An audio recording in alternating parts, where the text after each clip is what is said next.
लेकिन एक किताब में लिखा गया आइडिया देश की सबसे ताकतवर वित्तीय संस्था में आखिर बदला कैसे, ये सफर भी काफी दिलचस्प है।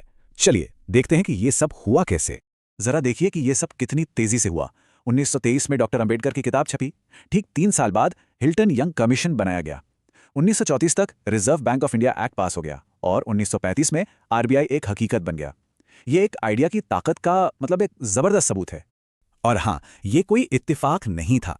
हिल्टन यंग कमीशन जिसने सेंट्रल बैंक की सिफारिश की, उसने सीधे तौर पर डॉक्टर अंबेडकर के काम पर भरोसा किया। उनकी किताब सिर्फ कोई रेफरेंस नहीं थी, ये तो उस कमीशन के लिए एक गाइडिंग लाइट की तरह थी। और यहीं से उन्हें ये उपाधि मिली, आरबीआई के वैचारिक निर्माता।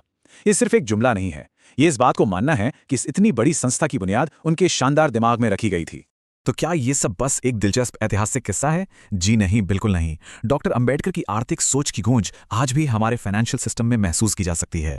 हर बार जब आरबीआई महंगाई को काबू करता है, ब्याज दरें तय करता है या हमारे बैंकिंग सिस्टम को सुरक्षित रखता है, तो वो उन्हीं सिद्धांतों पर काम कर रहा होता है जिनकी नींव डॉक्टर अंबेडकर में रखी थी। उनकी विरासत कोई इतिहास की किताब में बंद चीज नहीं है, ये एक जीती जागती ताकत है जो आज हमारी अर्थव्यवस्था को दिशा दे रही है। 1935, इस साल को याद रखिए। ये सिर्फ एक तारीख नहीं है, ये उस लम्हे का प्रतीक है जब एक जबरदस्त आइडिया ने हकीकत का रूप लिया और एक किताब के पन्नों से निकलकर भारत की आर्थिक किस्मत का रखवाला बन गया। ये हमें सोचने पर मजबूर करता है ना कि हमारे आधुनिक भारत की नींव में ऐसी और कितनी छिपी हुई कहानियां और कितने अनदेखे नायक दबे हुए हैं।